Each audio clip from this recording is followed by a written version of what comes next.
Assalamu alaikum everyone. I hope you guys are doing great. Welcome to Friends Preparatory Academy. Welcome to our online sessions for the preparation of FPSC, PPSC or any competitive exams. So आज का हमारा topic है correction of adverb. Adverb की correction is one of the most important topic. So इसमें हम आज पढ़ेंगे कि आप जो हो एडवर्ब को किस तरह हैंडल आउट कर सकते हो, आप एडवर्ब की पोजीशंस को किस तरह सेंटेंस में मैनेज कर सकते हो, आपका जो एडवर्ब है वो किस किस वर्ड के साथ अप्रोप्रिएटली लगता है. सो आज का सारा टॉपिक हमारा करेक्शन ऑफ एडवर्ब है. मोस्टली बच्चों को ये ज़रूर पता होता है कि एडवर्ब क्या है, मगर वो ये नहीं जानते कि एडवर्ब को जो है वो मेंशन किस तरह करना है सब्जेक्ट में. समटाइम्स उसकी पोजीशन चेंज हो रही होती है, समटाइम्स जो है वो कुछ वर्ड्स के साथ लगता है और वो कुछ वर्ड्स के साथ नहीं लगता. So very common correction rules we are going to read. सबसे पहले हमें जानने की ज़रूरत है कि एडवर्ब है क्या. एक बड़ी बेसिक एग्जांपल, एक बड़ी बेसिक डेफिनेशन बच्चों ने आज तक पढ़ी है कि एडवर्ब वो है कि जो वर्ब के बारे में मज़ीद बताता है, जो आपकी वर्ब की जो है वो एडिशन करता है, वर्ब के बारे में कुछ बताता है. सिर्फ वर्ब के बारे में नहीं, बच्चों को ये बात जानने की ज़रूरत है कि सिर्फ वर्ब के बारे में एडवर्ब बात नहीं करता. एडवर्ब हमेशा बात करता है आपके वर्ब के बारे में, और समटाइम्स वो बात करता है आपके एडजेक्टिव के बारे में, और समटाइम्स वो बात करता है आपके पास अगर एक सेंटेंस में एक एडवर्ब पहले ही मौजूद है तो वो मज़ीद उसके बारे में बात करता है. तो एडवर्ब बेसिकली ये होता है कि एडवर्ब जो है तीन चीज़ों के बारे में डिस्कशन करता है, उनके बारे में मज़ीद आपको डेफिनेशन क्लियर करता है. एक तो वर्ब पड़ा हुआ, जो भी काम हो रहा है उसके बारे में बताएगा, काम जो है वो इस तरह हो रहा है, काम जो है वो यहाँ हो रहा है, वहाँ हो रहा है. फिर एक होता है एडजेक्टिव, जो नाउन को डिफ़ाइन करता है, उसको मज़ीद डिफ़ाइन करने के लिए भी एडवर्ब यूज़ होता है. एडजेक्टिव अच्छी चीज़ पढ़ी है, like we have a black snake, तो ऑलमोस्ट ब्लैक स्नेक. अब देखिए ना, ऑलमोस्ट लगा के ब्लैक स्नेक हमने कह दिया, तो ये हमारे पास एडजेक्टिव को डिफ़ाइन करता है. फिर वो डिफ़ाइन करता है आपके एडवर्ब को. एक एडवर्ब पहले पड़ा हुआ है, वेरी है, फॉर एग्जांपल क्विकली पड़ा हुआ है तो वेरी लगा दिया साथ. एक एडवर्ब के साथ दूसरा एडवर्ब आ रहा है ताकि एक एडवर्ब की अहमियत को और बढ़ाया जाए. सो ये होता है एडवर्ब, जो हमेशा तीन चीज़ों के बारे में बात करता है, ये एक चीज़ के बारे में कभी बात नहीं करता.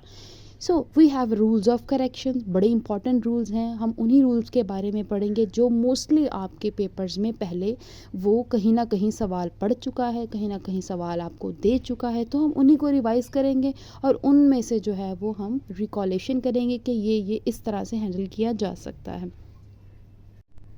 बिफोर स्टार्टिंग आ लेक्चर, वन थिंग मोर, अगर आप लोग मुझे किसी भी सोशल मीडिया अकाउंट से जो है वो सुन रहे हैं, चाहे वो आपका फेसबुक अकाउंट है, चाहे वो आपका इंस्टा अकाउंट है, चाहे वो आपका टिकटॉक अकाउंट है, व्हाटएवर, आप किसी भी अकाउंट से मुझे सुन रहे हैं और आप ऑनलाइन प्रिपरेशन के लिए जो है वो मज़ीद क्लासेस ज्वाइन करना चाहते हैं, एक प्रॉपरली बैच चाहते हैं, एक प्रॉपरली लेक्चर्स चाहते हैं, तो आप हमारे व्हाट्सएप ग्रुप पर मैसेज कर सकते हैं. आपको प्रॉपरली रिकॉर्डेड लेक्चर्स भी मिल जाएंगे, आपको उसके साथ साथ आपको इनका पीडीएफ फॉर्म भी मिल जाएगा, और आपके मज़ीद टेस्ट सेशन के लिए आपको गाइड कर दिया जाएगा. आपका डेली टेस्ट होता है, आपका वीकली टेस्ट होता है, आपका मंथली टेस्ट होते हैं, तकरीबन सारे आपको जो हैं वो आपसे टेस्ट लिए जाएंगे और उसके बाद आपका एक अच्छे तरीके से एनालिसिस करके आपकी प्रिपरेशन करवाई जाएगी. और अगर आपकी कोई क्यूरी है, तो कोई प्रॉब्लम हो जाए इन लर्निंग के दौरान, टेस्ट सेशन के दौरान, तो आप अपने टीचर से कनेक्टेड रहते हो, फ़ौरन आप अपने टीचर से रब्ता कर सकते हो कि ये चीज़ मुझे इस तरह समझ नहीं आ रही है, तो आपको वो चीज़ें मज़ीद क्लियर कर दी जाएंगी.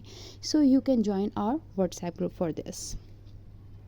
अपने टॉपिक की तरफ वापस आते हैं, करेक्शन ऑफ एडवर्ब. अब हम एडवर्ब को करेक्ट करेंगे कि एडवर्ब को यूज़ कैसे कैसे करना है. So the first rule is very is used before the positive degree of adjective और adverb. Much is used before the comparative degree of adjective और एडवर्ब. अब ये बात तो पहले मैंने क्लियर कर दी कि ये सिर्फ वर्ब के बारे में बात नहीं करता, ये आपको एडजेक्टिव के बारे में भी बात करता है, ये आपके एडवर्ब के बारे में भी बात करता है. सो दो हमने जो एडवर्ब ले लिए हैं वो कहता है कि अगर आप वेरी यूज़ कर रहे हो, क्योंकि ये दोनों बड़े कॉमन यूज़ करने वाले हैं, इनमें बहुत बच्चों को कन्फ्यूजन होता है। कहते हैं अगर आप वेरी यूज़ कर रहे हो तो एडजेक्टिव की जो है वो पॉजिटिव डिग्री के साथ यूज़ करना। हमें पता है पॉजिटिव डिग्री कौन सी होती है, जिसमें कोई कंपैरिजन नहीं होता। सेकंड डिग्री होती है हमारे पास कंपैरेटिव डिग्री, जिसमें दो लोगों का कंपैरिजन होता है। और थर्ड डिग्री होती है सुपरलेटिव, जिसमें बहुत सारे लोगों का एक चीज़ से कंपैरिजन किया जा रहा है। सो वो कहता है कि वेरी हमेशा पॉजिटिव डिग्री के साथ यूज़ करना है एडजेक्टिव की, वेरी। और अगर आपको मच यूज़ करना है तो आप वो कंपैरेटिव डिग्री के साथ करोगे। अगर आपने दो चीज़ों का कंपैरिजन करना है तो वेरी नहीं लगाएंगे, आप मच लगाएंगे। और अगर सिंगल है तो आप वेरी लगाओगे। यहाँ पे एग्जांपल्स देखते हैं। He is very happy today, वो आज बहुत खुश है। He is much happier today. अभी देखिए सेकंड डिग्री कंपैरेटिव डिग्री लगी हुई है, तो रूल के तहत हम यहाँ मच लगाएंगे, हम यहाँ वेरी नहीं लगाएंगे। और यहाँ हैप्पी है, आपकी पॉजिटिव डिग्री है, तो यहाँ पे वेरी लगेगा। नो डाउट यहाँ दो लोगों की बात हो रही है, तो यहाँ कोई भी सब्जेक्ट चेंज हो सकता है, लेकिन आपने डिग्रीज पे ध्यान देना है। So this is the first rule of very and much. दूसरा रूल इसका देखते हैं। वो कहता है very is use before present participle and much is use before past participle. वो कहता है कि आप में क्या करना है कि अगर तो आप वेरी लगा रहे हो तो आपने जो है वो पास्ट पार्टिसिपल से पहले लगा देना है, प्रेजेंट पार्टिसिपल से पहले लगा देना है। आपको पता है प्रेजेंट पार्टिसिपल क्या होता है, फर्स्ट फॉर्म होती है, उसके साथ आईएनजी लगा दी जाती है। जैसे इंटरेस्टिंग, जैसे प्ले है, उसके साथ आईएनजी फॉर्म लगा दी, प्लेइंग, तो ये हमारे पास प्रेजेंट पार्टिसिपल बन जाता है। और पास्ट पार्टिसिपल क्या होता है कि फर्स्ट फॉर्म के साथ कभी ई एन लगा होता है, कभी एंड में टी लगता है, कभी डी लगता है, कभी ईडी लगता है, तो वो थर्ड फॉर्म सेकंड फॉर्म बन जाती है समहाउ। जैसे लर्न है, फर्स्ट फॉर्म और एंड में टी लगा तो लर्नड बन गया, तो ये आपकी पास्ट पार्टिसिपल इसको बोलते हैं। तो अगर आपने वेरी लगाना है तो आप प्रेजेंट पार्टिसिपल के साथ लगाओगे, और अगर मच लगाना है तो पास्ट पार्टिसिपल के साथ लगाओगे। ये बच्चे छोटी छोटी बहुत मिस्टेक्स करते हैं, और ये इतनी बारीक रूल्स हैं कि बच्चे इन चीज़ों पे कभी ध्यान नहीं देते। सो एग्जांपल्स चेक करते हैं। It is very interesting. अब इंटरेस्टिंग क्या है, first form of verb plus ING, तो ये हमारे पास प्रेजेंट पार्टिसिपल्स हैं। हमें पता है कि प्रेजेंट पार्टिसिपल का इस्तेमाल जो है उससे पहले हमें वेरी लगाना है। और यहाँ पर है depressed, he was much depressed last day. अब डिप्रेस्ड क्या है, डिप्रेस्ड आपके पास जो है वो सेकंड फॉर्म पास्ट पार्टिसिपल की तरफ चला जाता है, तो ये हमारे पास हम इसके साथ मच लगा देंगे। सो इस तरह ये दो रूल्स हैं और ये दो रूल्स हैं। लास्ट रूल में वो कहता है कि ठीक है, अभी तो मैंने आपको बताया ना इनके साथ ये लगाना, इसके साथ ये लगाना, लेकिन कुछ वर्ड ऐसे हैं तो वो पास्ट पार्टिसिपल, लेकिन वो हैं ऐसे कि उनके साथ वेरी लगेगा। So you have to learn these words, delight, pleased, tired, grieved, pained, annoyed।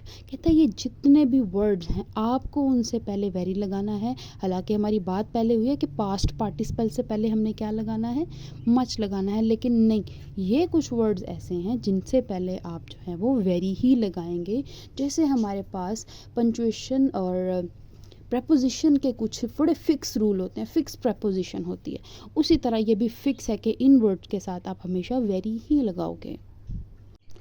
Fourth rule हमारे पास बहुत इंटरेस्टिंग रूल है, बहुत ही ज़्यादा इंटरेस्टिंग रूल है। वो कहता है too, TOO means more than enough. Too का मतलब होता है एक चीज़ ज़रूरत की है, उस ज़रूरत से ज़्यादा, चाहे वो कोई अच्छा काम है चाहे कोई बुरा काम है, कोई भी चीज़ ज़रूरत से ज़्यादा हो जाएगी तो वो नेगेटिव सेंस में चली जाती है। Generally it is used in the negative sense. कहता है कि ये जो टू का वर्ड है, TOO, ये हमेशा नेगेटिव सेंस में इसको यूज़ किया जाता है, ये पॉजिटिव सेंस में नहीं होता। So it can not be used in place of very and much. वो कहता है तो ये वेरी और मच की तो जगह ले ही नहीं सकता। आप ये समझे जहाँ वेरी मच लगा रहे हैं वहाँ कहीं कहीं टू भी एडजस्ट कर सकते हैं। कहता तो ऐसा हरगिज़ नहीं हो सकता, इसका मतलब ही अलग है। इसका मतलब है मोर देन इनफ, मोर देन इनफ। तो ये वेरी और मच की जगह कतन नहीं ले सकता, इसका अपनी प्लेस है, इसकी अपनी जगह। अब देखें दो एग्जाम्पल मैंने दी है। ही इज़ वेरी वीक, वो बहुत कमज़ोर है। अब यहाँ एक बड़ी नॉर्मल और जनरल सी बात हो रही है, ही इज़ वेरी वीक। हो सकता है वो किसी पढ़ाई में वीक हो या किसी चीज़ में वीक हो, तो उसको बताया नहीं है, बिल्कुल सेंस नहीं दे रहा कि ये बहुत ज़्यादा बच्चा वीक है। He is too weak to walk. अब यहाँ हमने नीचे बताना था कि वो इतना कमज़ोर है हद से ज़्यादा कि वो चल नहीं सकता। अब हमने यहाँ पे इमोशन पुट करना था कि ये बहुत ज़्यादा वीक है, तो हमने टू लगाया। He is too weak to walk, वो तो चल फिर ही नहीं सकता, वो इतना कमज़ोर है कि यहाँ अब नेगेटिव सेंस आ रहा है। सो जहाँ पे मोर देन इनफ जो है आप इमोशन पुट करना चाह रहे हो वहाँ टू आएगा। नॉर्मल सेंटेंसेस में कोशिश करें कि टू ना लगाएं आप। सो टू की एक अपनी प्लेस है। Rule number 5, a qualifying adverb is placed before the adjective और एडवर्ब। कहता है कि कोई भी आप जो हो वो यूज़ कर रहे हो, एडवर्ब यूज़ कर रहे हो, तो जिसके लिए वो यूज़ हो रहा है वो उससे पहले आता है हमेशा। मतलब अगर हमारे पास यहाँ एडजेक्टिव है, हमने पहले बात की है, इस बात को नहीं भूलना। बार बार कह रही हूँ कि एडवर्ब का मकसद सिर्फ वर्ब का डेफिनेशन देना नहीं होता। एडवर्ब का काम है एडजेक्टिव को भी मज़ीद बताना, उसके लिए भी वो आता है, उसकी मज़ीद वजाहत के लिए। एडवर्ब जो है वो एक एडवर्ब पड़ा है तो उसके लिए भी दोबारा आता है, उसकी मज़ीद वजाहत के लिए। तो वो कहता है कि जो भी आप एडवर्ब यूज़ कर रहे हो, किसके लिए भी यूज़ कर रहे हो, तो आपने उससे पहले अपना एडवर्ब लगाना है जो उसको क्वालिफाई करता है। हमने गुड था, he is very good boy. अब गुड क्या है, एडजेक्टिव है हमारे पास, नाउन को वाजे कर रहा है। अब एडजेक्टिव के लिए आया वेरी, कि बहुत ज़्यादा अच्छा बच्चा, he is very good boy. अब वेरी इसके लिए आया था तो इससे पहले आना था। हर एडवर्ब जिसको क्वालिफाई करता है, जिसके लिए आ रहा है, उससे पहले आएगा। Then we have he ran very quickly, he ran very quickly. अब यहाँ गौर करें, ये एडवर्ब है, क्विकली एडवर्ब है पहले से ही, हमने पहले बात की है कि एडवर्ब के लिए भी आता है, उसको मज़ीद क्लियर करने के लिए, उसको मज़ीद वेरीफाई करने के लिए। तो यहाँ वेरी आ गया, ही रैन वेरी क्विकली, वो बहुत तेज़ी से भाग रहा था। एक एडवर्ब को मज़ीद डिफ़ाइन करने के लिए एक एडवर्ब आ सकता है, बिल्कुल आ सकता है, तो हमेशा उससे पहले लगेंगे। बड़ी जनरल सी बात है कि जो भी एडवर्ब के लिए आ रहा है, आप वेरी लगा रहे हो, आप मच लगा रहे हो, जो भी, तो वो आप पहले लगाएंगे, पहले, बाद में आएगी वो बात जिसके लिए वो है। लेकिन एनफ का जो वर्ड है, ये जो वर्ड एनफ है हमारे पास, ये हमारे पास एडवर्ब है। कहता है मगर ये नहीं आता पहले, इसका अलग कुलिया। ये कहता है मैं बाद में आऊँगा, जिसके लिए मैं यूज़ हो रहा हूँ मैं उसके बाद आऊँगा, मैं उससे पहले नहीं आऊँगा। नॉर्मली तो ये ऐसा नहीं होता, सब उससे पहले आ रहे हैं। वेरी उससे पहले, गुड से पहले आ रहा है क्योंकि ये गुड के लिए था। वेरी क्विकली से पहले आ रहा है क्योंकि ये क्विकली के लिए था। लेकिन एनफ कहता है कि मैं जिसके लिए भी आऊँगा मैं उसके बाद आऊँगा, मैं उसके साथ नहीं आ सकता। He is kind enough to us, वो हमारे साथ बहुत अच्छा नेक है। He is kind. अब ये काइंड एडजेक्टिव था, एडजेक्टिव के लिए आना था इनफ, कितना, बहुत ज़्यादा जो है वो हमारे साथ जो था अच्छा था, टू अस, हमारे साथ। अब काइंड के लिए आया है, मगर इनफ एक कुलिया है कि इनफ पहले नहीं, इनफ बाद में आता है। He is very beautiful enough, वो बहुत ही खूबसूरत है। अब ये ब्यूटीफुल के लिए आया है, उससे पहले नहीं आएगा, उससे बाद में आएगा। देखिए वेरी, वेरी भी आया है, एक से ज़्यादा, दो से ज़्यादा एडवर्ब आ सकते हैं, लेकिन बाकी सारे पहले लगेंगे जिसके लिए वो आए हैं। एनफ कहता है कि मैंने नहीं लगना पहले, वो कहता है मैं एंड में लगूंगा। सो इन दो चीज़ों का बहुत ख्याल रखिएगा, ये बहुत अहम है। और ये वाला तो बार बार आता है, लेकिन बार बार आने के बावजूद बच्चे जो हैं इस रूल को समझ नहीं पाते। रूल नंबर 6 क्या कहता है? रूल नंबर 6 कहता है कि adverb of time are placed. अब वो एडवर्ब ऑफ टाइम की जगह बताएगा कि अगर आप एडवर्ब लगा रहे हो जो कि एडवर्ब ऑफ टाइम है। लुक कीप इन माइंड, हमारे पास जो है तीन जो हैं बड़े इंपॉर्टेंट एडवर्ब होते हैं। एक होता है एडवर्ब ऑफ टाइम, एक होता है एडवर्ब ऑफ प्लेस और एक होता है adverb of manner. Adverb of time बताता है कि हमारे वर्ब किस टाइम पे होगा। एडवर्ब ऑफ प्लेस बताता है कि हमारा जो वर्ब है वो किस जगह पे जो है वो काम करेगा या कहाँ जा रहा है। और एडवर्ब ऑफ मैनर बताता है कि आपका एडवर्ब किस तरह हो रहा है, आराम से हो रहा है, तेज़ी से हो रहा है। तो तीन मोस्ट इंपॉर्टेंट होते हैं, इसके अलावा भी बहुत सारे होते हैं बट ये तीन मोस्ट इंपॉर्टेंट हैं। अब जो वर्ब है वो किस टाइम पे होगा उसके लिए एक स्पेसिफिक वर्ड यूज़ किए जाते हैं, मतलब यहाँ, वहाँ, कभी कभार, आजकल, इस तरह के वर्ड यूज़ होते हैं। अब वो बता रहा है आपको कि इस तरह के जो वर्ड हैं, एडवर्ब ऑफ टाइम के जो वर्ड हैं, वो कहाँ, किस पोजीशन में सेंटेंस के आएंगे। आपने ऐसे उठा के कहीं भी नहीं लगा देना, क्योंकि ना तो वो सब्जेक्ट है, ना तो वो वर्ब है, ना तो वो ऑब्जेक्ट है। उनको अगर लगाना है तो बड़ा प्रॉपरली आपको सब सेंटेंस में मेंशन करना होगा। अब वो कहता है कि एडवर्ब ऑफ टाइम अगर आ जाए, हेल्पिंग वर्ब से के बाद में लगाना है और मेन वर्ब के पहले लगाना है। मतलब हेल्पिंग वर्ब और मेन वर्ब के दरमियान में आपके पास आएगा एडवर्ब ऑफ टाइम, आपने उसे वहाँ एडजस्ट करना है। अगर हेल्पिंग वर्ब नहीं है, समटाइम्स नहीं होता, इंडेफिनाइट में नहीं होता हमारे पास, तो आपने फ़ौरन सब्जेक्ट के बाद लगा देना, बट मेन वर्ब से फिर पहले लगाइएगा। ठीक है, ऐसे कर लेते हैं। सेल्डम, इस वर्ब देखें, सेल्डम कहते हैं कभी कभार। इसका मतलब होता है कभी कभार, और ये ऑफन है, ये भी जो है वो इसका भी ऐसे ही मतलब है। सो आई सेल्डम गो देयर। अब यहाँ देखिए सेल्डम क्या था, एडवर्ब ऑफ टाइम, हमें पता, हमने वर्ड्स याद किए हुए हैं ये टॉपिक के। आई के बाद हेल्पिंग वर्ब नहीं है, ठीक है, मेन वर्ब है गो से पहले लगा सेल्डम देयर, गो से। अब देखें मेन वर्ब से पहले लगेगा और हेल्पिंग वर्ब के बाद लगेगा। यहाँ हमारे पास हेल्पिंग वर्ब था, ये हमारे पास क्या एडवर्ब ऑफ टाइम की प्लेस होती है, हेल्पिंग वर्ब के बाद और मेन वर्ब से पहले, ठीक है। तो ये इसकी पोजीशन होती है, इसकी पोजीशन को अप्रोप्रिएट जगह पे लगाना बहुत ज़रूरी होता है। पीपीएससी में वो क्या करता है कि सेल्डम को इधर उधर घुमा के लिख देगा और कहेगा ज़रा इसको सीधा करके ना कौन सा ऑप्शन टिक है वो बताएं आप। तो इसका आप ध्यान रखिएगा कि एडवर्ब ऑफ टाइम हमेशा जो है वो मेन वर्ब से पहले आता है और हेल्पिंग वर्ब के बाद आता है। Last rule but not the least हमारे पास है एडवर्ब ऑफ मैनर के बारे में, कि जो रूल नंबर 7 कहता है कि देखिए अभी मैंने आपको बताया कि एडवर्ब ऑफ टाइम क्या कहता है कि आपका जो वर्ब है वो किस टाइम पे होगा। एडवर्ब ऑफ प्लेस कहता है कि आपका जो वर्ब है वो किस जगह होगा, और एडवर्ब ऑफ मैनर कहता है कि आपका जो वर्ब है किस तरह होगा, मतलब आपका जो एक्शन है वो आराम से हो रहा है, तेज़ी से हो रहा है, आपका एक्शन जो है स्पीडली हो रहा है, पेनफुली हो रहा है, क्विकली हो रहा है, रैपिडली हो रहा है, तो किस तरह हो रहा है। तो ये जो वर्ड्स हैं रैपिडली, क्विकली, ये सारे आपके पास एडवर्ब ऑफ मैनर्स होते हैं। अब इसका रूल ये है कि adverb of manner are used after the verb they qualify. कहता है एडवर्ब ऑफ मैनर जो है जिस वर्ब के लिए आ रहा है, जिस जो वर्ब है उसका एक्शन है उसके फ़ौरन बाद आएगा, वो जिसको क्वालिफाई कर। अब देखिए क्विकली क्या भागा वो, तो ये रैन था इसके लिए आया है क्विकली, तो फ़ौरन उसके बाद आ जाएगा। फिर डाइड, मर गया कैसे, पेनफुली, तकलीफ़ के साथ, तो तकलीफ़ के साथ किस लिए आया था, डाइड के लिए आया था, तो वो उसके फ़ौरन बाद आएगा। एडवर्ब ऑफ टाइम जो है वो जिस वर्ब के लिए आ रहा है उसके फ़ौरन बाद आ जाते हैं। सो इनकी पोजीशंस बहुत इंपॉर्टेंट हैं। आप इनकी पोजीशंस देखें ना, इसको उठा के इधर कर देंगे तो जो है वो सारा गड़बड़ हो जाएगा आपका। इनकी पोजीशन ही असल जो है एक अहम रूल होता है, जो वो जानना चाहता है कि ठीक है इनको एडवर्ब का तो थोड़ा बहुत पता चल गया, क्या ये वाकई इनकी पोजीशन मेंटेन करना जानते हैं।